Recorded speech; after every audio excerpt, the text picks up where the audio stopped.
이렇게 하면은 뭐 남들보다 한 끼를 더 먹든 배달 음식 하루에 두세 번씩 먹든 똑같이 먹어도 살이 안 찌는 체질이 되는 거예요. 만약에 식단도 하고 운동도 열심히 했는데 1kg도 안 빠진다 그러면 떨어져 있을 확률이 매우 높습니다. 저는 10,000명 이상의 다이어트 커뮤니티를 운영하고 있고요. 운동 강사들 대상으로 다이어트 강의를 하고 있습니다. 또한 다이어트 식단 브랜드 틴키토와 무설탕 한식 브랜드 제로밥상을 운영하고 있습니다. 다이어트가 어렵다고요? 제가 평생 날씬한 몸으로 살게 해드리겠습니다.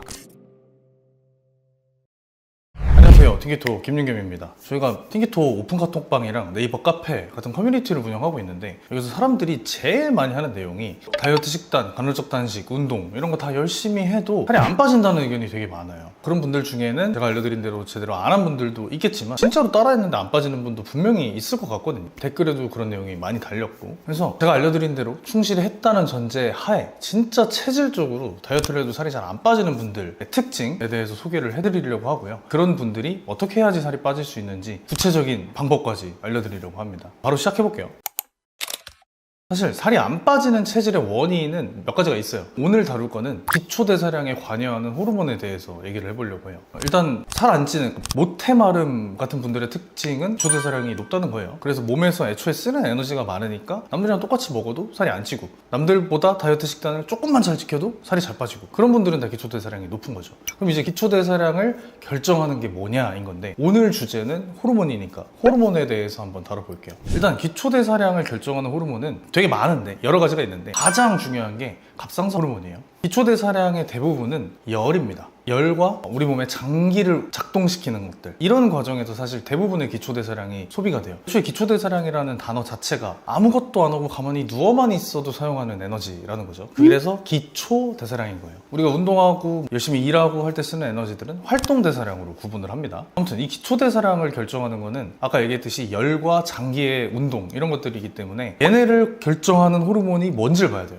그게 뭐냐? 갑상선 호르몬이에요. 갑상선 호르몬이 하는 일은 우리 세포가 영양소나 체지방을 태워서 열을 발생시키는 거예요. 인간은 누구나 체온이 36.5도 아래로 많이 떨어지면 죽죠. 그렇기 때문에 이 체온을 유지하기 위해서 엄청난 에너지를 쓰거든요. 이 역할을 하는 애가 바로 갑상선 호르몬인 거예요. 갑상선 호르몬은 몇 가지가 있어요. 하나만 있는 게 아닙니다. 갑상선 호르몬도 있고, 사실 우리 갑상선 이 호르몬을 만들도록 지시하는 뇌하수체 호르몬도 있어요. TSH라는 뇌하수체 호르몬인데, 얘가 갑상선한테 야 갑상선 너 빨리 호르몬 만들어, 안 그러면 체온이 떨어져서 죽을지도 몰라, 이러면서 시키는 거죠. 그럼 이제 갑상선이 T4라는 호르몬을 만들어요. 그래서 보통 이제 병원에서는 TSH랑 T4 호르몬을 가지고 갑상선 기능 저하나 뭐 항진 이런 것들을 진단을 하는 근거로 사용을 하죠. 이 T4가 갑상선 호르몬 중에 되게 중요한 애는 맞는데, 이 T4가 다른 여러 작용에 의해서 T3라는 호르몬으로 변환될 때 이 T3가 실질적으로 세포한테 열을 발생시키는 명령을 해요. 물론 T4가 그걸 안 하는 건 아니에요. T4보다 한 5배 정도 그 역할을 더 많이 한다고 알려져 있어요. 그래서 중요한 게 TSH도 정상이고 T4도 잘 나오고, 그 다음에 T4가 T3로 전환도 잘 되는 이 3박자가 딱 맞아 떨어져야 기초대사량이 높고 정상적으로 건강해지는 거죠. 그래서 실제로 이제 갑상선 기능이 많이 떨어지는 사람들은 똑같이 있어도 살이 엄청 많이 쪄요. 갑상선 기능 저하증 진단 받으신 분들이 가만히 있는데 살이 계속 쪄요 라는 증상을 호소하는 분들이 많죠. 기능 저하증까지, 즉 질병으로 진단받지는 않았더라도 질병 전 단계인 분들이 있어요. 그러니까 건강하진 않은데 질병도 아닌 그 애매한 그 가운데 범위에 있는 회색지대 분들인 거죠. 이런 상태를 우리가 반건강이라고 해요. 갑상선과 관련된 반건강 중에 대표적인 예시가 T4에서 T3로 전환이 잘 안 되는 분들이에요. 이런 분들은 실질적으로 세포에 열을 만드는 걸 못하다 보니까 기초대사량이 떨어지고, 근데 병원 가면 T4가 정상이니까 병은 아니라 그러고 미치고 팔짝 뛸 노릇이 되는 거죠. 그러면 이제 우리는 T4가 T3로 전환이 왜 안 되느냐를 봐야 되는데, T4가 T3로 전환될 때 필요한 미네랄들이 있어요. 그 미네랄들이 몸에 결핍돼 있거나 아니면 다른 여러 요소로 미네랄들이 작용을 못하거나, 이런 경우의 수들이 있겠죠. 그 미네랄이 뭐냐? 대표적인 게 요오드, 셀렌, 아연, 마그네슘, 비타민 D, 얘네가 있습니다. 얘네가 충분히 공급되지 않는, 즉 음식을 통해서 제대로 못 먹거나 아니면 못 먹더라도 영양제를 통해서 잘 먹으면은 T4에서 T3 전환이 되는데 이게 안 되니까. 그래서 기초대사량이 떨어져서 살이 안 빠지는 분들, 이거를 이제 미네랄 검사한 분들은 알겠지만 느린 대사자라고 하죠. 말 그대로 대사가 느린 그런 분들은 아까 말씀드린 요오드, 셀렌, 아연, 마그네슘, 비타민 D 얘네를 잘 챙겨 드시면 한 3개월 이상 꾸준히 먹었을 때 갑상선 기능이 회복되는 경우가 있어요. 그래서 꼭 참고했으면 좋겠고, 그 중에서 특히 요오드는 식약 식약처에서 권고하는 일일 섭취량보다 더 많이 먹으면 더 좋아요. 식약처에서 권고하는 일일 섭취량이 이 정도 먹으면 건강해져요 라기보다는 이것도 안 먹으면 안 돼요 인 경우가 많아요. 이거 RDA라고 하는데, 그렇기 때문에 이미 갑상선 기능이 떨어져 있는 분들은 그것보다 더 많이 먹어서 빨리 회복시키는 게 중요하겠죠. 그 중에 제일 중요한 게 요오드. 요오드는 T4에서 T3 전환뿐 아니라 T4 자체를 많이 만드는 데도 관여를 해요. 요오드 충분히 일일 권장량에 3-4배씩 먹어도 되니까 그렇게 드시는 걸 추천을 하고요. 근데 문제는 미네랄이나 이런 것들도 충분히 공급돼서 갑상선 호르몬이 T4가 잘 나오고 있는데도 T3로 전환이 안 되는 분들이 있어요. 그런 분들은 스트레스 호르몬이 너무 많이 나오는 거예요. 스트레스 호르몬은 코르티졸, 다 많이 들어서 알죠. 코르티졸이 나오는 곳이 부신인데 우리 콩팥, 즉 신장의 윗부분에 약간 꽃갈 모양으로 이렇게 달려있는 기관이 있어요. 걔네도 이제 호르몬을 만드는 내분비계 중에 하나예요. 우리가 뭐 스트레스를 너무 많이 받거나 아니면은 잠을 못 자거나 혹은 뭐 커피를 좀 과다하게 마시는 그런 분들이라면 이제 부신에서 스트레스 호르몬이 되게 많이 나오게 되는데 이때 부작용이 생깁니다. 뭐냐? 스트레스 호르몬 코르티졸이 T4에서 T3의 전환을 방해해요. 그러면 실질적으로 기초대사량을 높이는 T3가 부족해지기 때문에 당연히 기초대사량이 떨어지겠죠. 그래서 스트레스 많이 받고 잠 못 자는 분들은 진짜로 다이어트가 잘 안 됩니다. 이거 어쩔 수 없어요. 그래서 저도 이제 티키토 챌린지를 하도 많이 하니까 사람들이 겪는 다양한 문제들을 보잖아요. 근데 그 중에 스트레스를 많이 받거나 잠 못 자는 분들이 다이어트가 잘 되는 경우를 본 적이 없습니다. 거의 진짜 가끔가다 한두 명 보는 거 아니고는 다 살이 안 빠져요. 느리게 빠지거나. 그래서 제가 맨날 영순이라고 하는 게 수면 그리고 스트레스 관리, 이 두 가지가 저는 음식보다 중요하다고 생각을 해요. 근데 아무튼 이 부신에서 나오는 코르티졸, 스트레스 호르몬이 갑상선 호르몬 작용만 방해하는 게 아니에요. 다양한 경로로 대사를 느리게 만듭니다. 첫 번째로는 혈당을 높여요. 코르티졸의 존재 이유 자체가 스트레스를 받았을 때 외부 환경에 대응하기 위한 에너지를 공급하는 호르몬이에요. 그래서 혈당이 오릅니다. 우리가 막 앞에 강도가 날 쫓아오고 있으면은 빨리 에너지를 공급해가지고 도망가거나 싸우거나 액션을 취해야 되잖아요. 그때는 에너지가 필요하고. 그래서 코르티졸 호르몬은 혈당을 높여요. 근데 혈당이 높이면 어떻게 되죠? 인슐린도 같이 높아져요. 체지방을 합성하고 분해를 억제하는 인슐린이 같이 높아지기 때문에 당연히 살 빠지는데 방해가 돼요. 그렇기 때문에 스트레스 수면 관리 너무 중요하다. 혈당 낮추겠다고 저탄수 다이어트, 간헐적 단식 아무리 열심히 해봐야 잠 못 자면 혈당 그대로 높아진다. 이거를 절대 까먹으면 안 돼요. 그러면 이제 대사가 느린 사람들의 특징, 내가 지금 대사가 느린지 아닌지 어떻게 알 수 있느냐? 제일 좋은 건 모바일 미네랄 검사를 하거나 아니면은 바이오컴에 있는 종합 대사 기능 검사를 하거나 둘 중 하나인데, 이게 아무래도 비용이 들다 보니까 그냥 간이 테스트로 알 수 있는 방법도 있어요. 저희 티키토 카페에도 올라와 있는 테스트인데, 그 테스트 중에 좀 상관관계가 깊은 되게 도드라지는 것들만 제가 말씀을 드릴게요. 첫 번째로 손발이 찹니다. 기초대사량이라는 게 열을 만든다는 거잖아요. 그래서 손발이 찬 사람들은 대사량이 떨어져 있을 확률이 높고 살이 잘 안 빠질 수가 있어요. 그리고 애초에 몸에 에너지가 부족하다는 뜻이기도 하기 때문에 의욕이 없어요. 그리고 딱 봐도 사람이 생기가 없고 활력이 없어 보입니다. 두 번째는 소화와 관련이에요. 기초대사를 결정하는 게 장기의 운동, 움직임도 많이 관여를 한다 그랬죠. 그래서 기초대사가 떨어지고 대사가 느리면 소화가 느립니다. 소화가 잘 안 되는 분들도 많아요. 이거랑 이어지는 게 또 배에 가스가 많이 찬다거나 변비가 있다거나 이런 분들도 대사가 느릴 확률이 높아요. 아마 듣는 분들 중에 내 얘긴데 하는 분들 되게 많을 거예요. 제가 아는 지식 그리고 제 경험을 토대로 봤을 때 여성분들 중에 느림 대사자들이 굉장히 많습니다. 왜냐면 일단 기본적으로 여성분들이 스트레스에 좀 취약해요. 실제로 연구를 보면은 남자보다 스트레스 상황에서 정신적 타격이 7배까지 높다는 연구를 봤어요. 아마 무슨 말인지 다 아실 거예요. 애초에 남자보다 조금 더 감정에 예민한 부분이 있으니까 더 크게 작용을 하겠죠. 그래서 이런 것들이 누적이 되다 보면 부신 호르몬, 코르티졸이 너무 많이 나오고 얘네가 기초대사량 저하까지 이어지는 그런 경우도 있을 거고, 그리고 여성분들이 대부분 탄수화물에 대한 선호도가 되게 높아요. 탄수화물에 대한 선호도가 높다는 건 아까 얘기한 기초대사량과 관련된 미네랄을 공급하는 고기, 얘네들이 고기에 많이 들어있는데 그 고기를 상대적으로 덜 먹을 확률도 높아요. 그럼 당연히 T4에서 T3 전환되는 미네랄이 모자라게 되겠죠. 이런 이유도 있고, 의욕을 높이고 에너지를 높이고 기초대사량 높이는 데 관여하는 호르몬이 테스토스테론인데 남성 호르몬이죠. 남성에 비해 여성의 테스토스테론 수치가 월등히 낮기 때문에 얘가 느린 대사에 경향을 보이는 경우가 좀 있어요. 그래서 여성분들은 한번 간이 테스트를 비롯해서 모발 검사 꼭 해보시는 거를 추천을 하고, 제가 댓글에다가 간이 테스트 링크를 올려드릴 테니까 꼭 한번 시도를 해보셨으면 좋겠고요. 내 얘기라고 느끼시는 분들이 그러면 나는 이제 앞으로 다이어트 못하나? 나는 뭘 해도 살이 잘 안 빠지나? 이렇게 걱정하는 분들도 있을 것 같은데 그렇지 않아요. 제가 말씀드린 대로 갑상선 호르몬 활성에 필요한 영양소 잘 챙겨 먹고 잠 잘 자고 스트레스 관리를 최대한 떨어뜨려서 코르티졸이 덜 나오게 만드는 그런 습관을 한 3에서 6개월 정도 유지하다 보면 대사가 좋아집니다. 저는 그런 사례를 실제로 되게 많이 봤어요. 그렇기 때문에 너무 낙심하지 마시고 제가 말씀드린 거 꼭 지키시기를 바라고요. 앞으로 제가 컨텐츠에 여러분들 고민하는 부분들 해결하는 방법, 그리고 그 원리나 이유까지 다 설명하는 영상을 올리려고 하니까 댓글에 저는 이렇게 해서 이러이러한 체질이고 살이 안 빠지는데 어떻게 해야 될까요? 뭐 이런 댓글도 남겨주시면 저희가 중요한 내용들 위주로 컨텐츠화를 한번 시켜보려고 합니다. 꼭 열심히 댓글 남겨주시기 바라고요. 제가 준비한 영상은 여기까지입니다. 저는 다음 시간에 더 알찬 영상으로 다시 찾아뵙겠습니다. 감사합니다. 간헐적 단식, 저탄수, 혈당 다이어트 이런 거 전부 다 해도 살 잘 안 빠지는 분들 있죠? 이런 분들은 한 80%, 90% 확률로 가 결핍됐기 때문일 거예요. 만성 피로, 식욕 관리 안 되는 거, PMS, 우울한 기분 이런 것들조차도 랑 아주 긴밀한 연관이 있습니다. 저는 10,000명 이상의 다이어트 커뮤니티를 운영하고 있고요. 운동 강사들 대상으로 다이어트 강의를 하고 있습니다. 또한 다이어트 식단 브랜드 틴키토와 무설탕 한식 브랜드 제로밥상을 운영하고 있습니다. 다이어트가 어렵다고요? 제가 평생 날씬한 몸으로 살게 해드리겠습니다.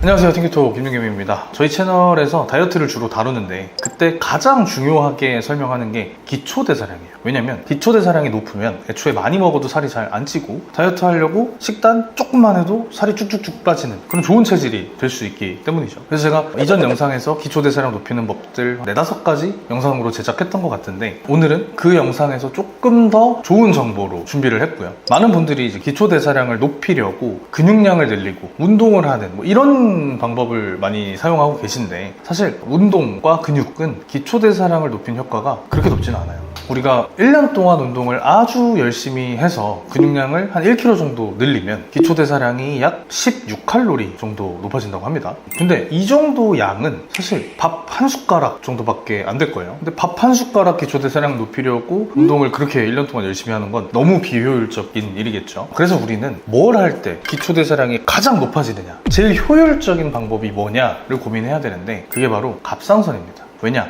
갑상선에서 만드는 갑상선 호르몬이 전신의 세포에다가 에너지를 많이 만들게 시켜서 기초대사량을 높이기 때문이에요. 기초대사량이라는 거는 가만히 누워있어도 우리 몸에서 계속 알아서 태우는 그런 열량을 말하죠. 그렇기 때문에 이런 기초대사량이 높아지려면 전신에 있는 세포 하나하나에서 에너지를 많이 만들어야 돼요. 그리고 그 일을 하는 게 바로 갑상선 호르몬입니다. 갑상선 기능저하증 오신 분들은 뭘 해도 살이 안 빠지는 경우가 많고 기능저하증은 질병인데 질병까지는 아니어도 갑상선 기능이 좀 떨어진 분들도 마찬가지로 살이 안 빠질 거예요. 이런 분들 특징이 막 손발 차고 몸에 열이 없고 그런 것들이 있죠. 이게 다 갑상선 호르몬이 세포에다가 명령해서 열을 많이 만들고 에너지를 만들게 하는데 그게 부족하기 때문인 거예요. 아무튼 기초대사량을 결정하는 건 갑상선 호르몬이다. 그럼 갑상선 호르몬이 정상적으로 작동하려면 뭐가 필요하느냐? 바로 요오드입니다. 사람들이 요오드에 대해서 되게 부정적인 인식을 가지는 경우가 많아요. 마치 요오드가 몸에 안 좋은, 피해야 되는 성분으로 알고 계신 분도 굉장히 많습니다. 근데 사실 요오드는 앞서 제가 계속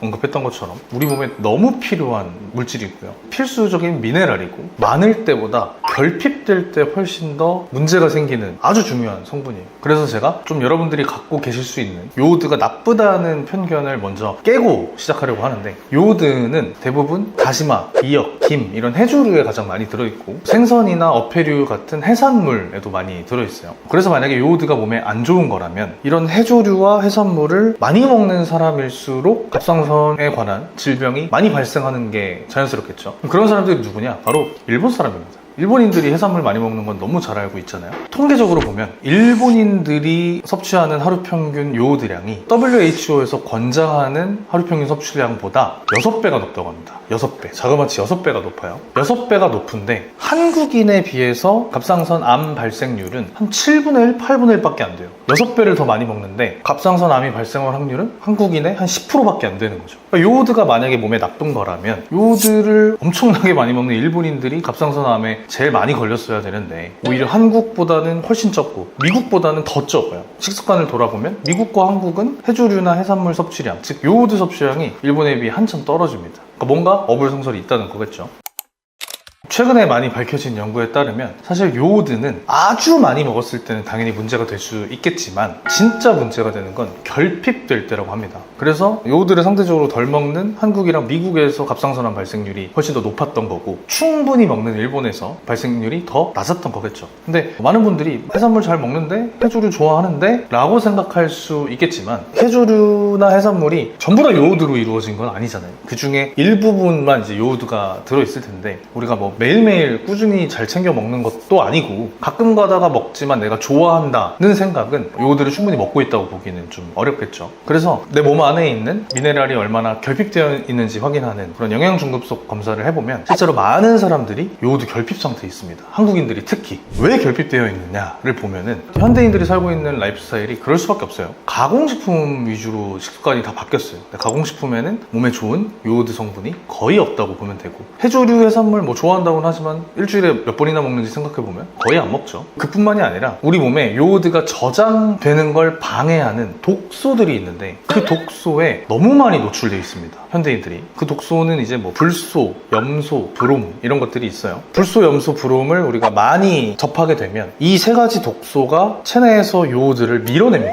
요오드를 몸 밖으로 빼버려요. 그리고 요오드가 있어야 할 자리에 독소가 대신 들어오면서 요오드를 섭취해도 잘 저장되지를 못하게 만드는 거죠. 근데 그 이 세 가지 독소가 어디에 있느냐? 불소, 우리가 매일 쓰는 치약에 들어있고요. 그리고 매일 쓰는 수돗물에 엄청 많이 들어있습니다. 염소, 우리가 매일 쓰는 수돗물을 소독하는 약품에 들어있고요. 그리고 빨래할 때 쓰는 세제, 설거지할 때 쓰는 세제에도 염소가 엄청 많이 들어있죠. 여름에 수영장 많이 가시는데 수영장 물에도 엄청 들어있습니다.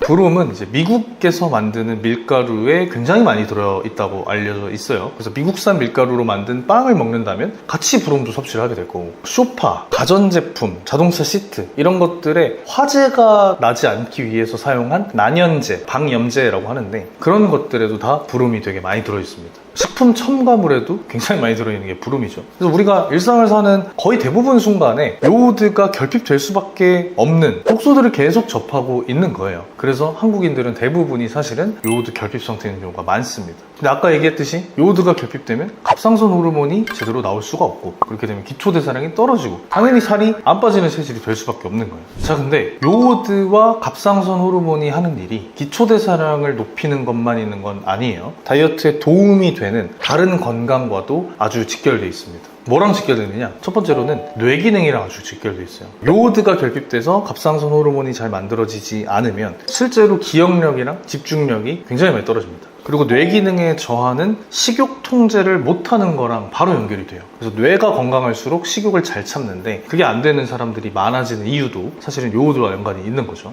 세 번째로는 면역력이랑도 연관이 돼 있어요. 백혈구, 우리 몸에서 이제 외부의 병균으로부터 우리를 지키는 백혈구와 그리고 늙지 않게 만드는 항산화 기능에 굉장히 많은 관여를 합니다. 그리고 생리전 증후군이라고 하죠. PMS, 그리고 생리통 이런 것들도 요오드 결핍에서 기인하는 경우가 많고요. 그리고 또 갑상선 호르몬 자체가 심박수, 심장 기능, 이런 심혈관 기능에도 굉장히 많은 영향을 미치기 때문에 요오드가 부족하면 혈액순환이 잘 안 되는 경우가 있습니다. 혈액순환을 가볍게 보면 안 돼요. 혈액순환이 잘 돼야 결국에는 대사가 좋아지는 거라서 좀 큰 관점에서 요오드는 다이어트의 거의 대부분 영역에 맞닿아 있다고 보시면 됩니다.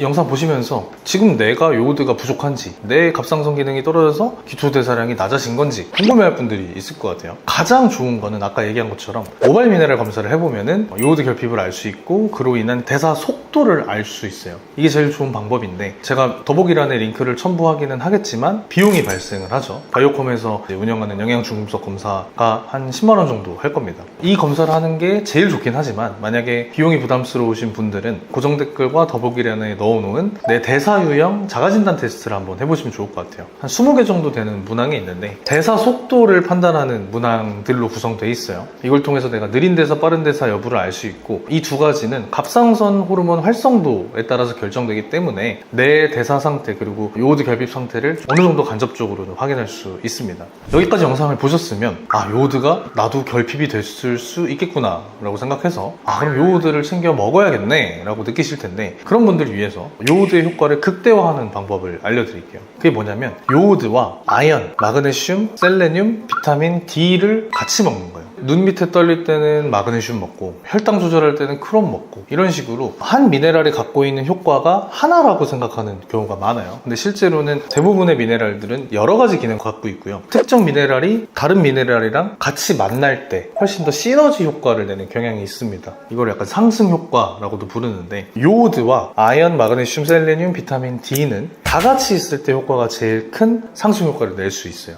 각각 성분들이 뭐 상승 효과를 내는 메커니즘은 조금 다른데, 핵심만 만들면 얘네가 같이 있을 때 갑상선 호르몬인 T4와 T3 가장 많이 활성화된다. 그래서 기초대사량을 높이는데 가장 많이 기여를 한다. 이렇게 생각하시면 될 것 같아요. 근데 이렇게 5가지를 같이 잘 챙겨 먹더라도 생활 속에서 요오드 결핍을 일으키는 행동들을 하면 당연히 안 좋겠죠. 그래서 나도 모르게 내 몸에 요오드를 결핍시키는 그런 습관들을 하나 알려드리려고 하는데, 바로 생채소를 먹는 거예요. 특히 그 중에서도 브로콜리나 양배추. 왜냐면 이 채소 안에는 이제 생으로 먹을 때 고이트로젠이라는 물질이 있어요. 이 물질이 몸에 들어오면 우리 갑상선이 요오드를 흡수하는 것을 방해합니다. 그러니까 갑상선이 먹은 요오드를 잘 흡수를 해야 갑상선 호르몬으로 만드는데, 그 과정을 막아버리니까 갑상선 기능이 좀 떨어지게 되겠죠. 근데 채소를 데쳐서 먹으면 이 고이트로젠이 대부분 다 제거되기 때문에 갑상선이 요오드 흡수도 잘하고 기초대사량도 좋아질 수 있겠죠. 그리고 뭐 사실 채소를 데쳐서 먹는 건 제가 예전부터 드렸던 조언인데, 채소 안에 있는 렉틴이라는 식물성 독소가 우리 몸에 일으키는 부작용도 겸사겸사 같이 막을 수 있겠죠.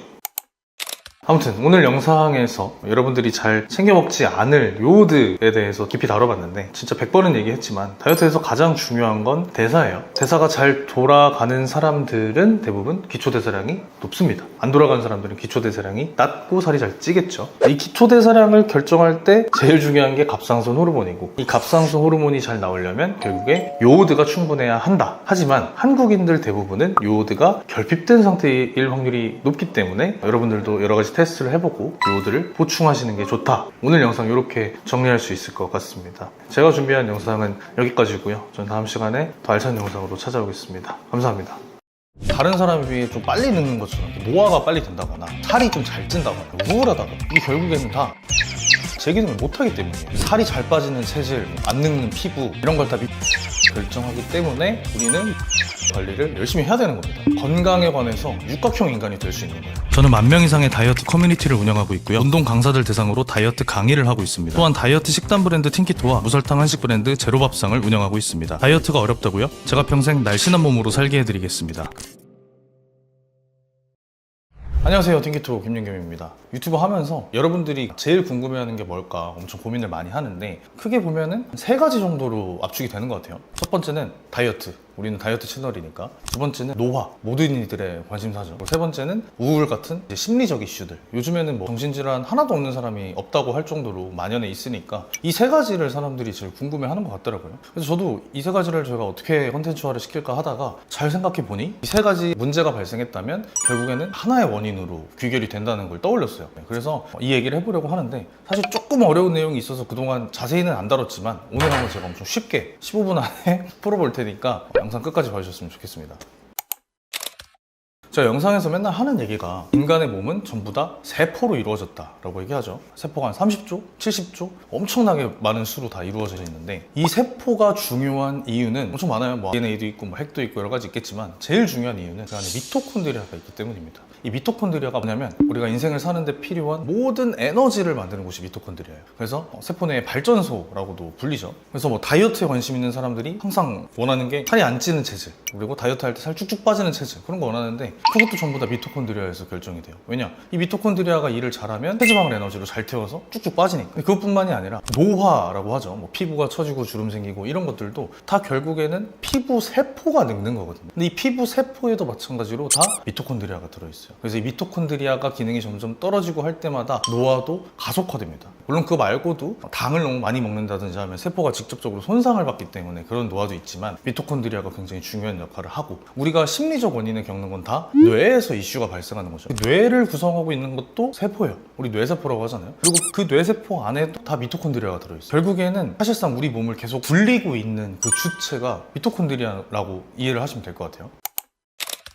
그럼 이제 미토콘드리아가 어때야지 좋은 건데? 라고 궁금하실 것 같은데, 2가지가 중요합니다. 미토콘드리아의 질과 양. 당연한 거죠. 우리 몸에 세포가 뭐 30조 개가 있다고 하는데 세포 하나당 미토콘드리아가 수십 수백 개가 들어있어요. 이 조그만 세포 하나에. 그래서 세포 하나당 미토콘드리아가 많은 사람일수록 더 많은 에너지를 만들 거고, 그 미토콘드리아 하나가 더 양질의 에너지를 만든다면 당연히 더 건강한 삶을 살 수 있겠죠. 그래서 미토콘드리아는 양과 질이 모두 중요합니다. 원래 우리는, 인간은 전부 다 건강한 미토콘드리아를 갖고 있어요. 그래서 완전 자연주의적인 삶을 산다거나 그런 사람들 보면은 현대사회에 약간 찌들어 있는 음주나 나쁜 음식 이런 거 많이 먹은 사람들에 비해 훨씬 동안인 사람들도 있고 항상 에너제틱한 사람도 있고, 그런 사람들이 보면 자연주의적인 삶을 좀 지향하면서 그 덕에 건강한 미토콘드리아를 유지하고 있는 분들이 많아요. 뭐 동안인 분들, 평생 날씬하게 사는 분, 다 공통점이 미토콘드리아입니다. 미토콘드리아가 건강하지 않거나 아니면 그 수가 줄어들어 있는 사람은 어떠냐? 딱 반대로 생각하면 될 것 같아요. 몸에서 에너지를 못 만드니까 기운이 없고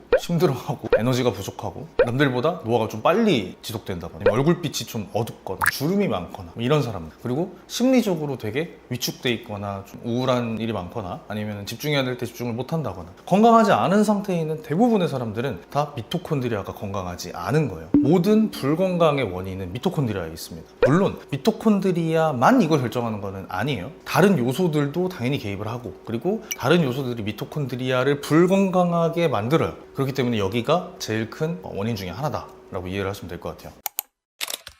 미토콘드리아가 왜 안 건강해지느냐? 가장 큰 이유는 활성산소입니다. 활성산소를 발견하신 분이 노벨상을 받았어요. 물론 아주 옛날 얘기지만. 그래서 이름은 다 많이 들어보셨을 것 같아요. 근데 정확하게 활성산소가 뭔지는 잘 모르는 분들이 많을 것 같아요. 자, 간단하게 설명을 해드리면 미토콘드리아가 에너지를 만든다 그랬죠. 이 에너지를 만들 때는 항상 산소가 필요해요. 그래서 인간이 숨을 못 쉬면 죽는 거예요. 근데 에너지 하나를 만들 때 산소를 100을 가져다 쓴다고 하면 필연적으로 100 중에 한 5 정도에 해당하는 활성산소라는 게 발생을 해요. 공장으로 치면 매연 같은 거예요. 제품의 에너지라고 치면 제품을 만드는 과정에서 공장 매연이 이렇게 나가잖아요, 굴뚝에. 그런 거라고 생각을 하시면 돼요. 근데 얘가 왜 문제가 되느냐? 분자 구조가 불안정하기 때문이에요. 정확히 얘기하면 우리 모든 분자는 이렇게 전자가 쌍을 이루고 있어야 돼요. 그래야지 안정화된 상태가 유지가 되는데, 여기서 만약에 전자가 하나가 없으면 얘네가 불안해요. 있어야 될 게 없으니까 막 긴장되고 막 불안하고 하는 거예요. 그럼 얘가 몸을 왔다 갔다 하면서 다른 세포에 있는 전자를 하나 뺏어와요. 이렇게 해서 그 세포를 불안정하게 만들어 버리는 거예요. 만약에 활성산소가 우리 몸에 엄청 많다,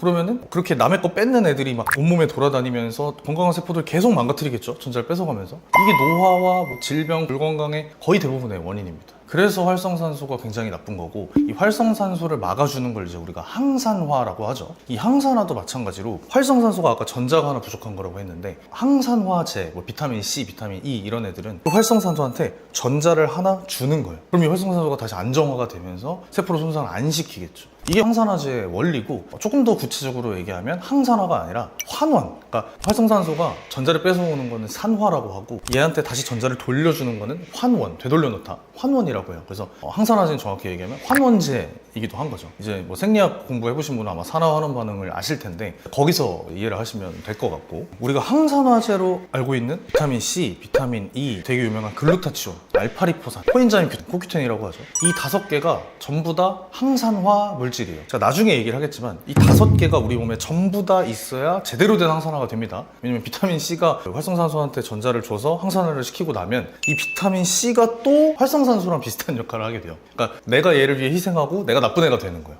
그래서 얘네를 서로 이제 꼬리를 물면서 도와주는 5개의 물질이 있는데, 걔네를 항산화 네트워크라고 해요. 요거는 제가 다음에 영상에서 좀 자세히 다뤄보겠습니다. 아무튼 우리가 비타민 C나 뭐 이런 항산화제가 도움이 안 된다고 말하는 사람들이 꽤 있는데 사실 그렇지 않아요. 우리 몸에서 무조건 필요한 물질입니다.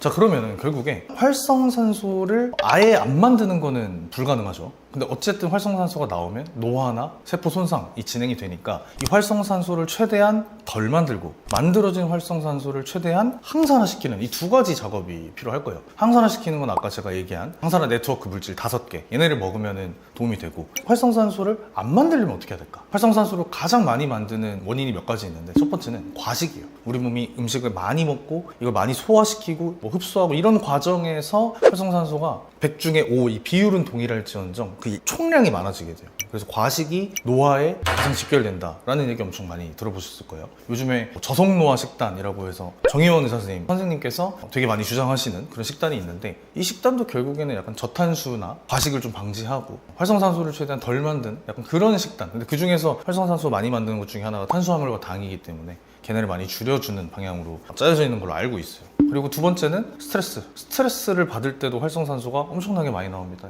코르티졸이나 이런 거랑 연관이 있긴 한데 걔도 활성산소를 많이 만드는 원인이고, 그리고 수면 부족 상태가 돼도 활성산소가 엄청나게 많이 나와요. 그래서 제가 맨날 다이어트 할 때 잠 잘 자야 된다, 스트레스 관리 잘해야 된다, 과식 안 하고 저탄수 식단 해야 되고, 음식을 최대한 안 먹는 간헐적 단식 잘 지켜야 된다, 이 얘기하는 게 결국에 다 이 미토콘드리아와 활성산소로 이어지는 거예요. 미토콘드리아에 대해서 이제 알게 된 분들은 이미 많은 습관으로 미토콘드리아를 손상시키고 계셨던 분이 있을 거예요. 과식도 많이 하고 잠도 안 자고 스트레스 많이 받고 하셨던 분들, 이런 분들한테는 이 미토콘드리아를 다시 회복시키는 게 굉장히 중요할 겁니다. 그 방법을 알려드릴 건데, 첫 번째는 너무 간단해요.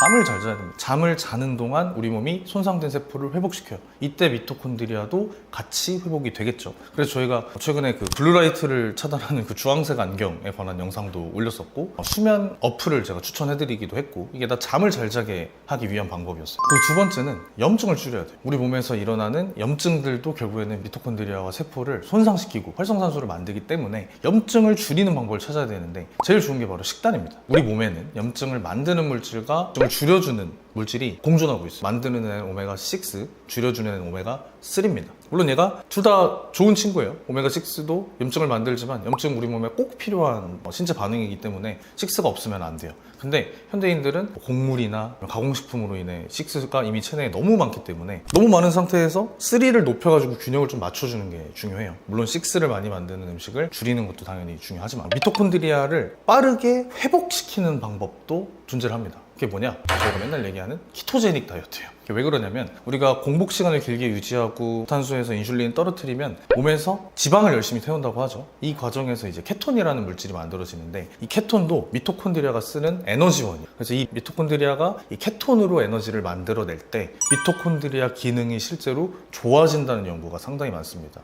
그리고 키토시스, 케톤을 만드는 상태에서는 자가포식이라고 하죠. 건강한 세포가 손상된 세포를 스스로 잡아먹고 그걸 원료로 해서 에너지를 또 만들고 또 새로운 세포를 만들어내는 이런 과정을 자가포식이라고 하는데, 오토파지만 있는 게 아니라 미토파지도 있어요. 비슷한 상태에서 세포만 그렇게 리뉴얼 되는 게 아니라 세포 안에 있는 미토콘드리아도 같이 리뉴얼 되는 과정이 일어납니다. 이 과정에서 낡은 미토콘드리아가 없어지고 새로운 걸로 채워지고요. 그리고 약간 손상된 미토콘드리아들은 기능이 회복되기도 하고, 그래서 간헐적 단식이나 키토제닉 다이어트가 결국에는 이 근본적으로 세포를 건강하게 만드는 거기 때문에 가장 좋은 식단법이다 라고 제가 항상 주장을 하는 거예요. 물론 비슷한 효과를 내는 일반적인 저탄수나 좀 길게 하는 간헐적 단식 혹은 카니보어 다이어트, 이런 것들도 전부 다 비슷한 효과를 낼 수 있어요. 자기가 오래 유지할 수 있는 식단을 선택하는 게 제일 중요합니다. 그 다음 중요한 방법은 운동이에요. 왜냐? 아까 얘기했듯이 미토콘드리아가 하는 일이 에너지원을 가지고 실질적으로 에너지를 만들어내는 거라고 했죠. 근데 운동을 할 때는 에너지를 많이 만들어야 됩니다. 많이 필요하니까. 그래서 운동은 미토콘드리아 자체를 건강하게 하는데 아주 좋은 수단이에요. 옛날에 얘기했던 게, 운동으로 인한 에너지 소비량이 다이어트 효과에 그렇게까지 도움이 되지는 않는다, 실질적인 에너지 소비량이 높지는 않다, 그럼에도 운동은 해야 된다, 이렇게 말씀드렸는데, 그 이유가 운동할 당시에는 에너지 소비량이 엄청나게 늘어나지는 않아도 미토콘드리아가 건강해지면서 에너지를 원래 잘 쓰는 체질로 바뀔 수 있는. 근데 여기에 효과가 좋은 게, 근력 운동도 좋지만 유산소 운동이 조금 더 좋습니다. 왜냐면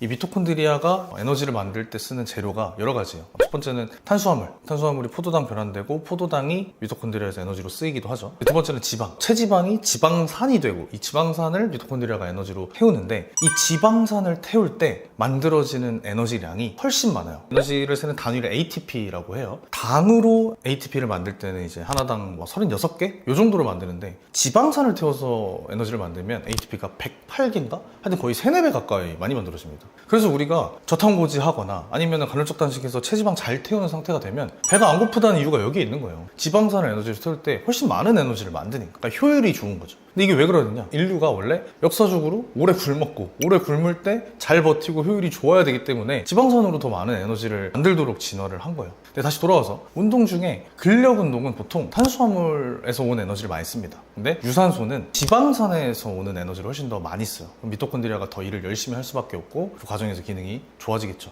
번외긴 하지만 무산소, 유산소 이렇게 나누는 개념 자체도 지금 제가 말한 그 기준이 맞는 표현이에요. 유산소는 애초에 숨을 좀 많이 헐떡이게 되죠. 산소의 요구량이 많아져요. 요구량이 왜 많아지냐? 미토콘드리아에서 지방 갖고 에너지 태워야 되니까, 에너지 태울 때 산소가 필요하니까, 그렇게 생각하시면 되고, 물론 이 과정에서 에너지를 많이 태우면 똑같이 활성산소의 총량이 높아지기는 해요. 아까 100 중에 5 정도 만들어진다고 했죠. 근데 그 활성산소가 운동할 때는 높아지지만 장기적으로 미토콘드리아가 더 개선되면서 전체적인 우리 몸의 세포는 건강해지는 과정이라고 생각하면 될 것 같아요.